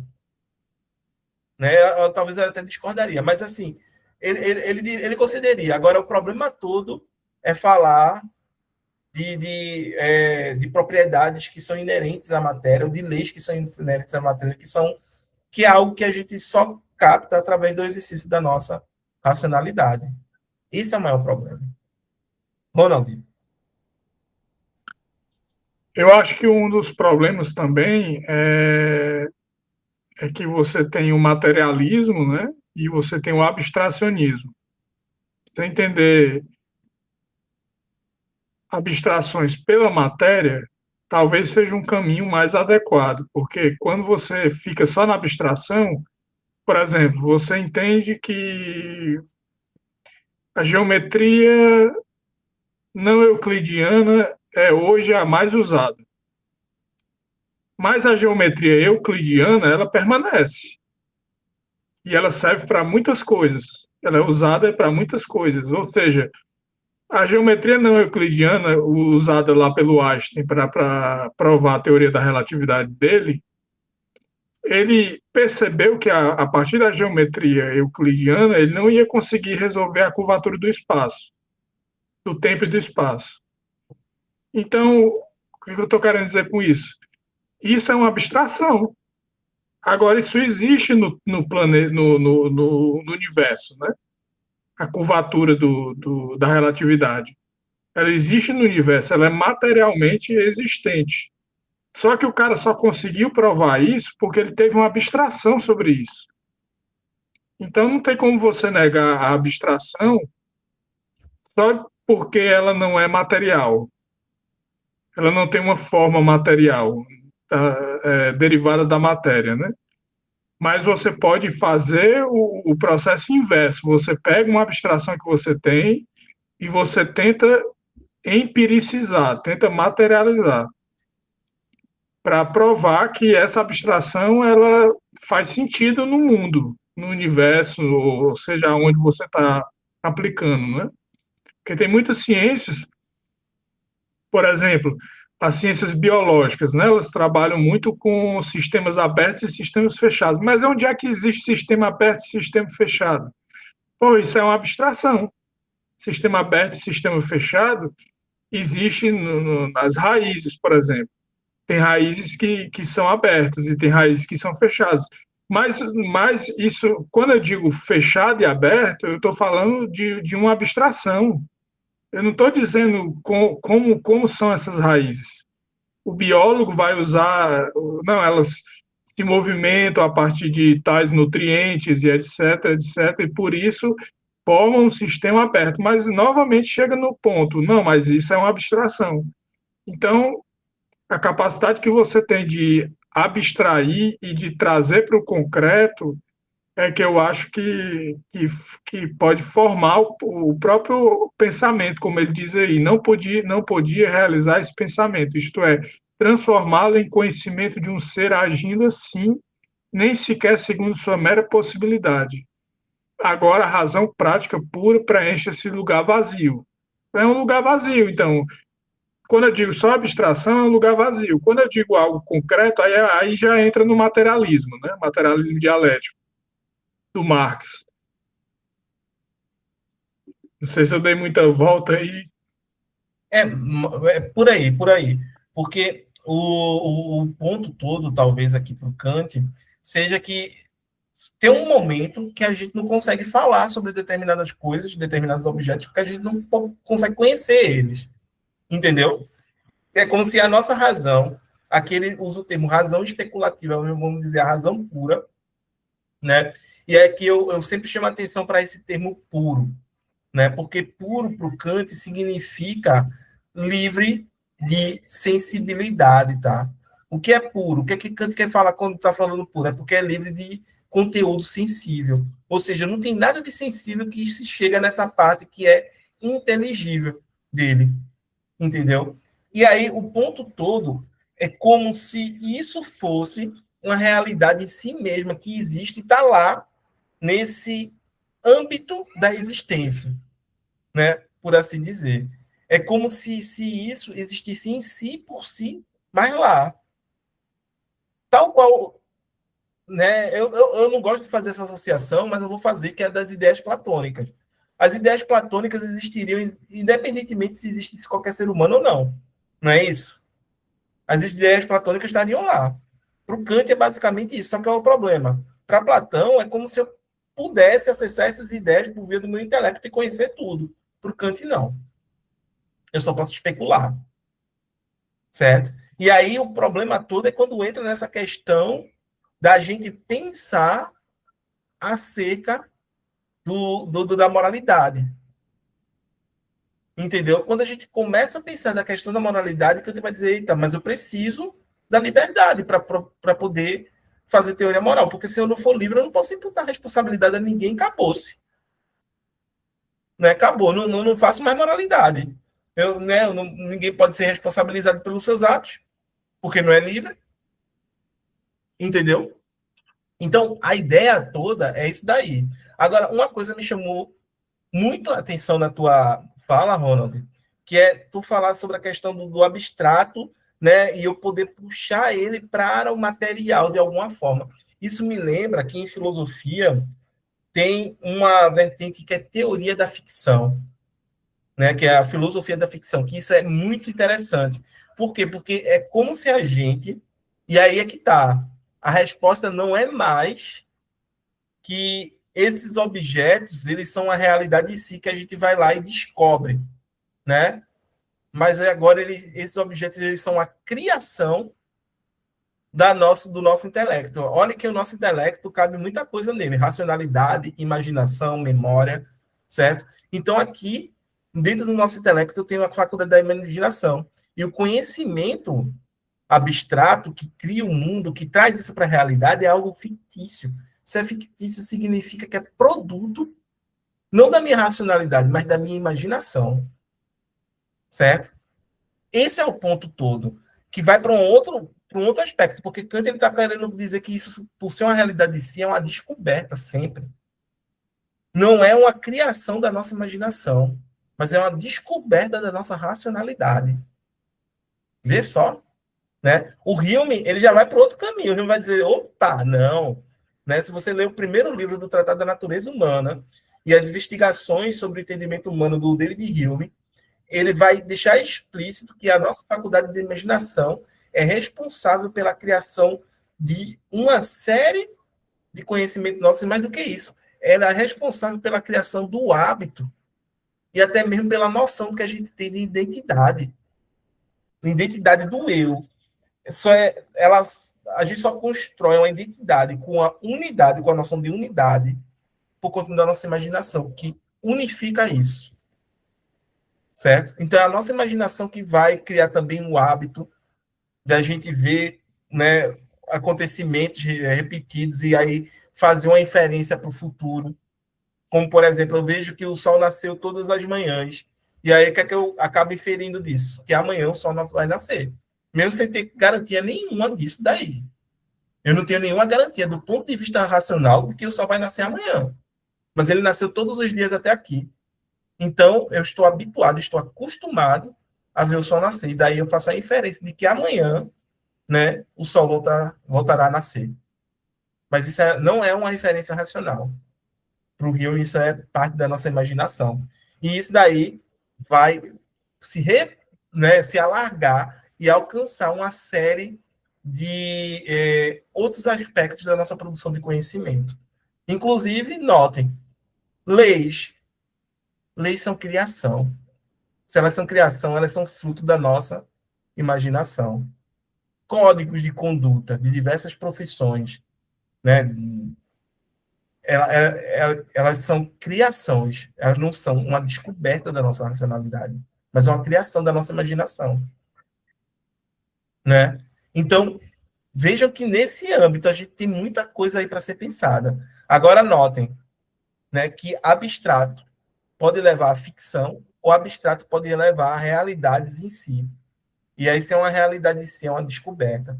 É algo que é fruto do exercício do meu intelecto enquanto quê? Enquanto racionalidade. Mas se for algo fictício, é fruto do meu intelecto enquanto imaginação. Ronald. O Jefferson escreveu um negócio aí, né? Acho melhor ler, depois eu falo.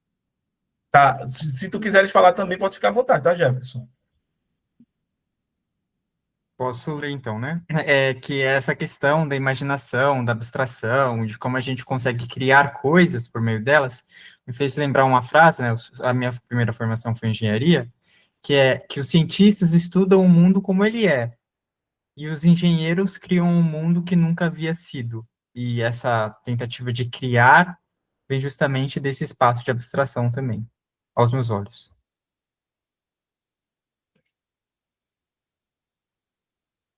O que eu ia dizer é que quando eu falei essa questão da filosofia da ficção, eu desconheço, apesar de que gosto muito de literatura, de cinema e tudo, mas eu não conheço filosofia da ficção. Depois vou dar uma procurada. Mas o que eu ia dizer é que o Einstein, quando ele estava tentando financiamento para provar a relatividade, porque não era só não adiantava ele chegar e dar uma palestra e expor o que ele estava acreditando. Ele precisava tornar aquilo empírico, né? E aí conta a história que ele ia pedir financiamento, os caras diziam que ele estava maluco. Não, você está louco? Como é que pode haver uma curvatura no espaço e no tempo, né? Até que ele conseguiu juntar uma grana e conseguiu provar isso. E aí, se eu não me engano, foi o Paul Dirac, foi? Acho que foi o Paul Dirac Vou tirar. que, que confirmou realmente a relatividade, né? E com isso surgiu a mecânica quântica e tudo mais. Quer dizer, se não houvesse a relatividade, não haveria mecânica quântica. Então o cara inaugurou. E outra coisa, tem outra história também que tinha um soldado russo, era soldado, era sargento, uma coisa assim, que ele estava com as fórmulas do Einstein e ele conseguiu resolver todas as fórmulas do Einstein, mas ele estava em campo de guerra. Ele não tinha como divulgar, né? Então ele mandou uma correspondência para o Einstein. O Einstein disse: quem é esse maluco que descobriu tudo, inclusive o que eu não sabia? Aí o cara morreu em guerra. Eita lá. O russo morreu em guerra. Né? Aí, ou seja, para você ver que a ciência ela tem uma ficcionalidade nela, né? Tu falando em ficção aí, ela tem uma certa ficcionalidade, porque ninguém vai saber o que esse russo pensou, que o russo morreu, mas o cara resolveu as fórmulas do Einstein e ainda deu para ele, ainda escreveu e deu para ele a resposta.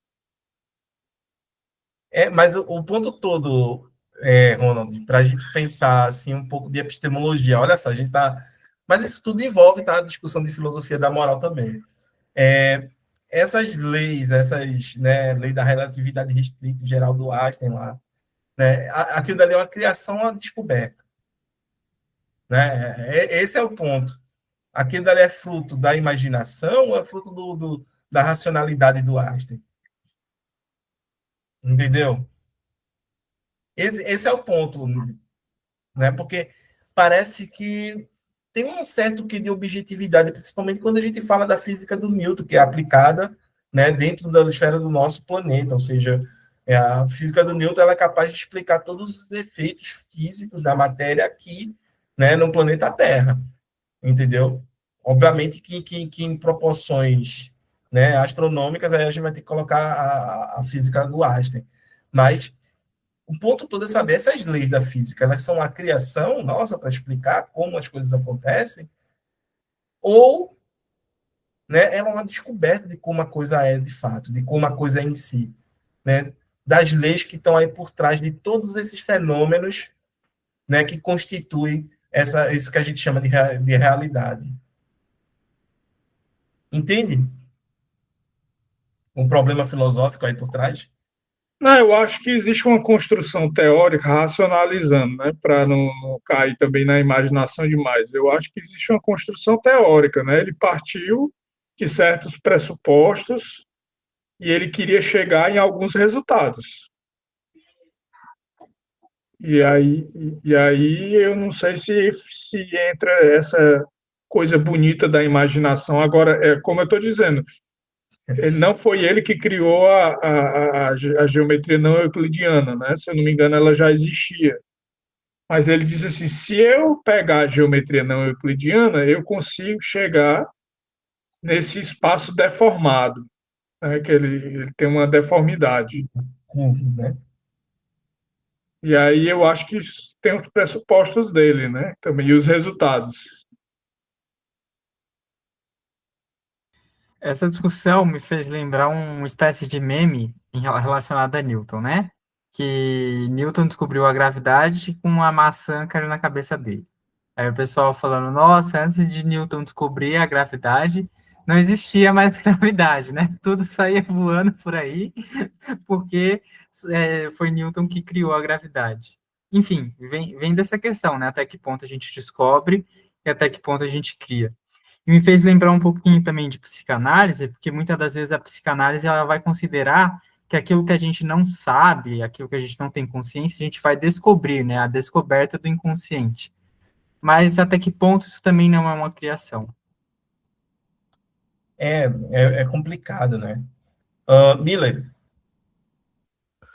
Então, indo um pouco de encontro nisso que o Ronald estava falando, né, a respeito da relatividade geral, Enfim, eu acho que quanto mais se você pegar a física, é, se você pega, desculpa, se você pegar a ciência do século XX para cá, ela vai se tornando cada vez mais abstrata, né? Então, hoje em dia não tem como você estudar uma estrela. Como é que eu sei que a composição da estrela que está a 100 milhões de quilômetros daqui é X e é Y?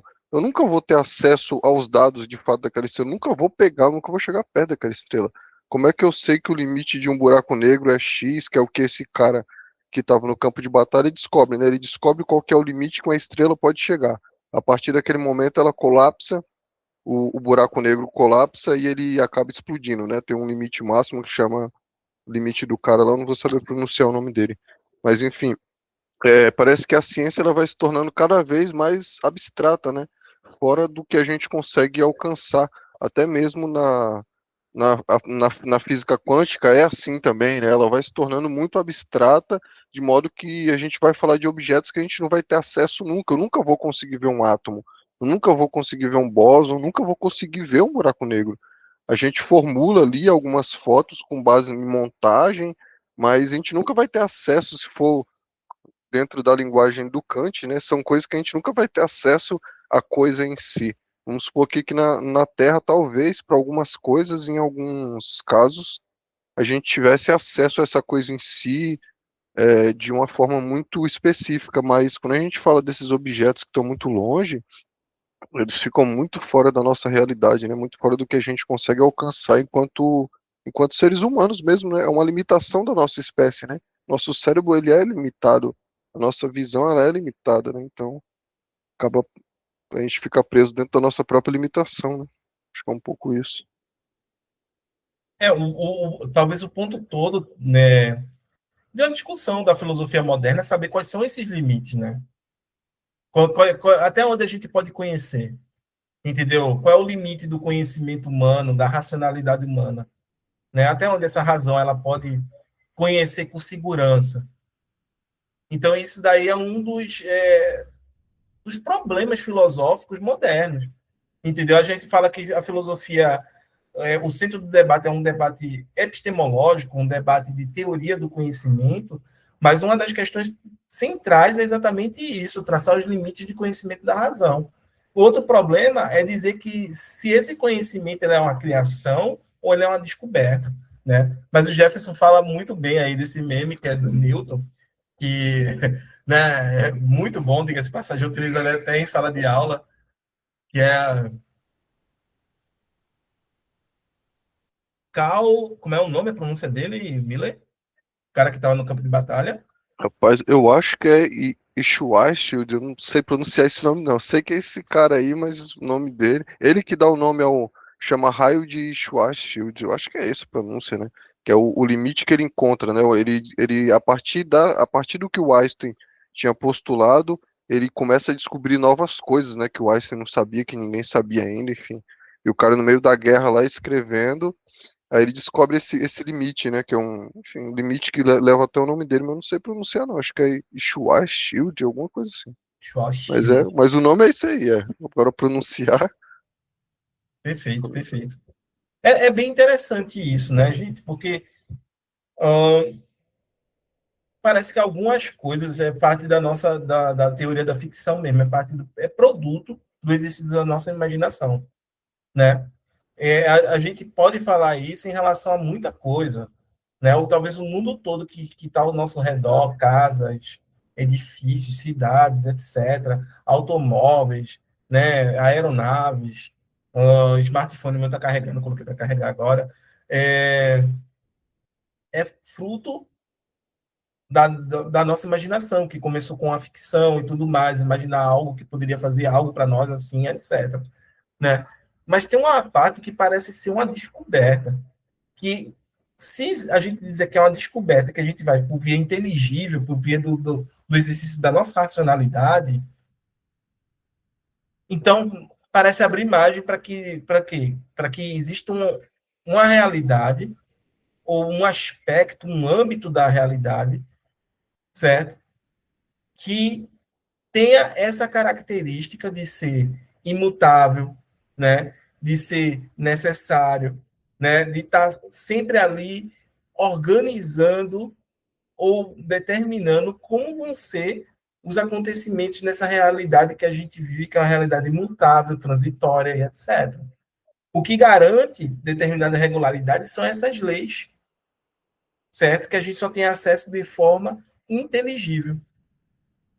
E aí a gente fala, mas essas leis se aplicam na matemática, na física, nas ciências, né? Nas ciências naturais, por assim dizer, mas vai se aplicar também na moralidade para alguns filósofos, sim. Esse é o caso do Kant. Entendeu? Que essas leis, elas são a descoberta da razão, elas já existem lá, já estão postas, certo? Nesse âmbito da existência, né? Eu não diria que o tema é âmbito mesmo, minha gente. Deixa eu ver aqui, né? Que é como se fosse uma instância da existência, né? Tem a instância empírica, a instância psicológica da existência, né? Os acontecimentos psicológicos teriam, por assim dizer, uma instância inteligível, uma instância transcendental, para usar o termo de Kant, né? Ou uma instância, como diria o Platão lá, que é o mundo, né, inteligível, o mundo das ideias, e é onde estão, né, por assim dizer, esses objetos que são abstratos também, mas não são fictícios. Por quê? Porque eles são frutos de uma descoberta. Se nós, seres humanos, não existissem, esses objetos continuariam existindo, né? Eles estão lá para que qualquer, né, sujeito racional possa acessá-los e, a partir do exercício da sua racionalidade, compreendê-los e poder, né, aplicar no mundo. É o que a gente faz muitas vezes, né? Cara, isso é aquela coisa. Muitos lógicos dizem que, né, e isso é metafísica, diga-se de passagem, bastante, muito metafísico, que os princípios eles são imutáveis, né? Estão aí. Até a geometria que a galera diz que mudou, né? A geometria booleana para a geometria euclidiana, a galera diz, não, é só um upgrade. Uma não descarta a outra, uma não refuta a outra geometria. Né? A geometria que o Einstein usa é a geometria do George Edward Boole, que ele permite pensar o quê? Que o espaço seja curvo, né? Está a curvatura do espaço. E aquela geometria que tem aqueles triângulos que eles não são retinhos, né? Mas que eles são curvados. Entendeu, gente? Jefferson. Essa discussão me fez lembrar muito a questão de o quanto as coisas são relativistas, né? Variam conforme a nossa subjetividade, conforme a nossa cultura, e o quanto as coisas são universais, né? Independente da nossa experiência de vida, elas continuam ali existindo. E me fez lembrar uma videoaula que eu cheguei a assistir, que comentava que a moral ela é sempre relativa, porque ela se constrói em meio a uma cultura. E do mesmo modo que as culturas são diversas e relativas, a moral ela também seria relativa. Mas a gente tem todo um esforço intelectual para construir uma ética que seja universal às diferentes culturas que existem. E aí a gente teria princípios éticos que conversam com essas diferentes morais e diferentes culturas. Por exemplo, uma empresa que tem seus funcionários e seus clientes diversos, ela vai precisar ter algum tipo de ética, algum tipo de padrão que consiga acolher, que consiga incluir todos aqueles ali utilizando os mesmos princípios. Fez sentido o que eu falei? Sim, sim, sim. E isso chega muito próximo da noção do Kant de colocar uma máxima. Uma máxima é para um sujeito temporal, histórico, que está inserido dentro de uma determinada cultura, entendeu? Você pode ser sei lá, um japonês e agir corretamente, certo? A sua máxima vai ser expressa a partir da sua cultura. É sem problema. Agora, o que é correto moralmente perpassa tudo isso. Né? É como se, né, fosse embrulhando tudo isso que está aí. Entendeu? Então, mesmo que você seja culturalmente, você tem a sua máxima e tudo mais, que deriva da sua cultura e etc., com determinados valores e tudo mais, ainda assim existe uma instância da existência que é suprassensível, né, que é transcendental, que está ali dando para você o que é universalmente válido do ponto de vista moral. É como se Kant pensasse assim, né?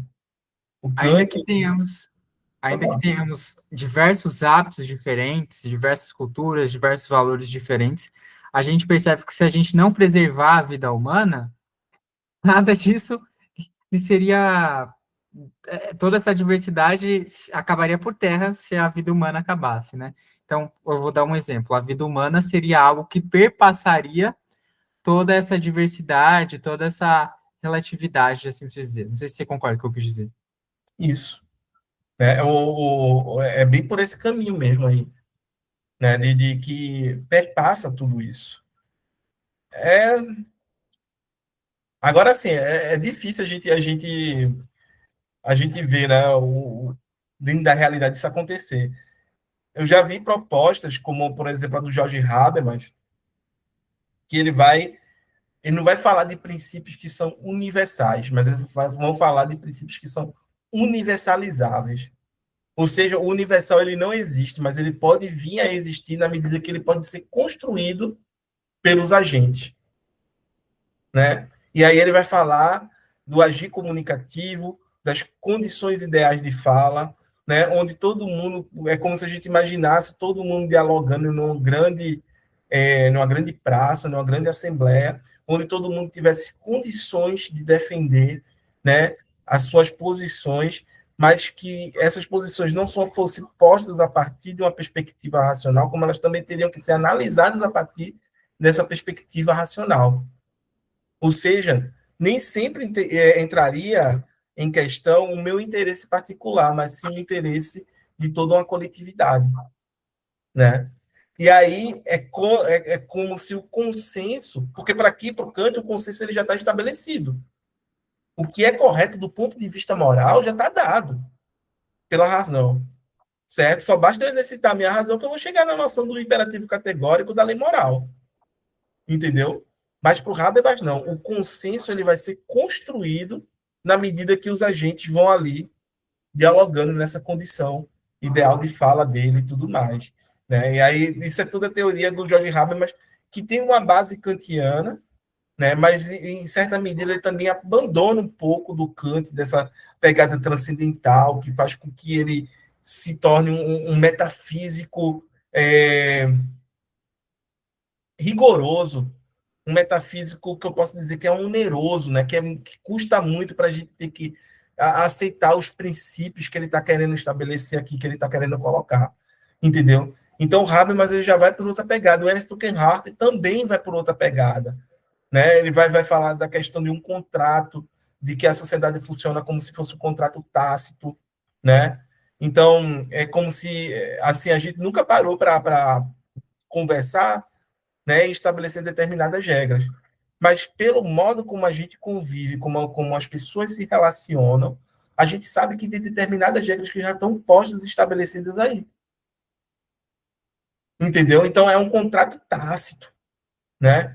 É um contrato tácito. E aí ele sai citando uma série de exemplos, né? Até, por exemplo, de trânsito, né? Em uma via de mão dupla, um motorista ele não vai dirigir com o farol alto para não ofuscar a vista do outro motorista ali. E ele espera que o outro também faça o mesmo para não ofuscar a sua vista e tudo mais. Entendeu? Então, é um contrato assim que muitas vezes é tácito, né? O Ernest Tugendhat vai falar disso lá nas lições sobre ética dele. Mas é algo que a gente ainda tem que parar para refletir bastante, né? O mundo, o mundo não se tornou ainda mais simples, né, do que quando Kant pensou toda essa teoria. Pelo contrário, o mundo só se torna cada vez mais complexo, né? Essa é a questão da globalização, né, dos vários polos que existem hoje no mundo, né, de poder, de finança, entendeu?